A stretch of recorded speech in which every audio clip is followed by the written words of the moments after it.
UNTV live, हम हैं आपकी आवाज। नमस्कार, UNTV लाइव में आप सभी का स्वागत है। मैं हूं प्रगति पचोली। अगर आप एक म्यूजिक लवर हैं तो आपको हमारी इस रिपोर्ट को जरूर देखना चाहिए। अपनी इस रिपोर्ट में आज हम आपको हाल ही में आई एक रिसर्च रिपोर्ट से रूबरू कराने जा रहे हैं, जिसके अनुसार गाने सुनने के मामले में दुनिया के अन्य देशों की तुलना में भारतीय सबसे आगे हैं। इसके साथ ही आपको यह भी बताएंगे कि आखिर भारत में हर साल औसतन कितने गाने बनाए जाते हैं, वहीं भारतीय म्यूजिक इंडस्ट्री कितनी कमाई करती है। भले ही बोली भाषा और रहन सहन के मामले में हम सभी एक दूसरे से अलग हों, लेकिन एक चीज जो पूरे विश्व को एक सूत्र में बांधे रखती है वह है म्यूजिक, यानी कि गाने।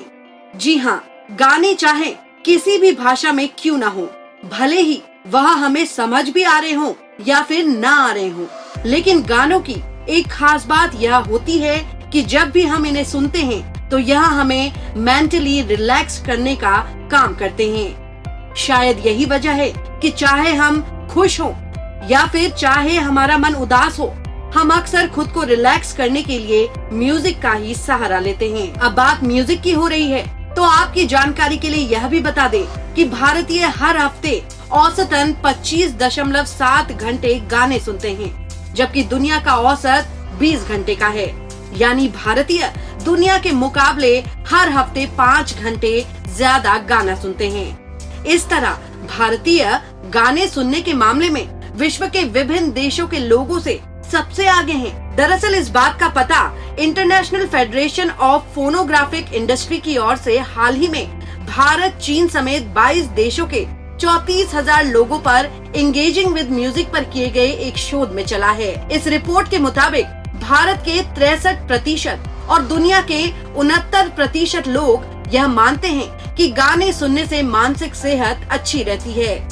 दुनिया में 82% लोग वीडियो प्लेटफॉर्म, 74% लोग ऑडियो प्लेटफॉर्म, 71% लोग रेडियो और 68% लोग ऑडियो वीडियो एप्स पर गाने सुनना पसंद करते हैं। इतना ही नहीं, यह रिपोर्ट हमें यह भी बताती है कि 2022 के मुकाबले 2023 में दुनिया की म्यूजिक इंडस्ट्री 8% और भारत की म्यूजिक इंडस्ट्री 13% तक बढ़ सकती है।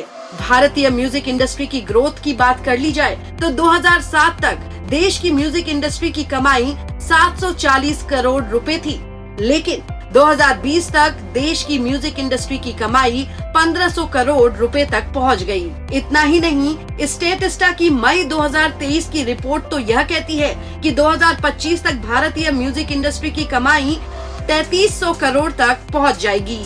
यहाँ आपको भारतीय म्यूजिक इंडस्ट्री के बारे में यह भी बता दें कि भारत की हर फिल्म में कम से कम 5 गाने होते ही हैं। इस तरह भारतीय म्यूजिक इंडस्ट्री में सालाना 10,000 ओरिजिनल गाने बनाए जाते हैं। अगर प्राइवेट एल्बम्स को भी इसमें जोड़ लिया जाए तो यह संख्या 20,000 के करीब पहुंच जाती है।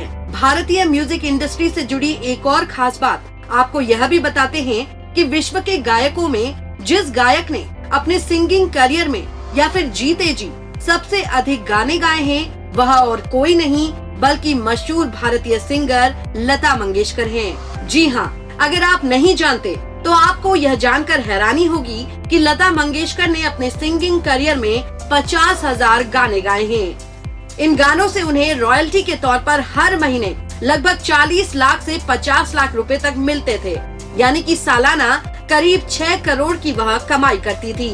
इस तरह गानों की रॉयल्टी से सबसे ज्यादा कमाई करने वाले गायकों में भी भारतीय गायिका लता मंगेशकर ही विश्व में सबसे पहले पायदान पर है।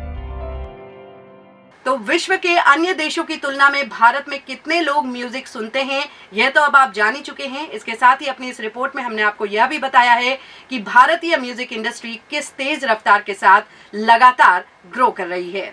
आपको हमारी खास रिपोर्ट कैसी लगी, हमें लाइक और कमेंट करके जरूर बताइएगा। नमस्कार।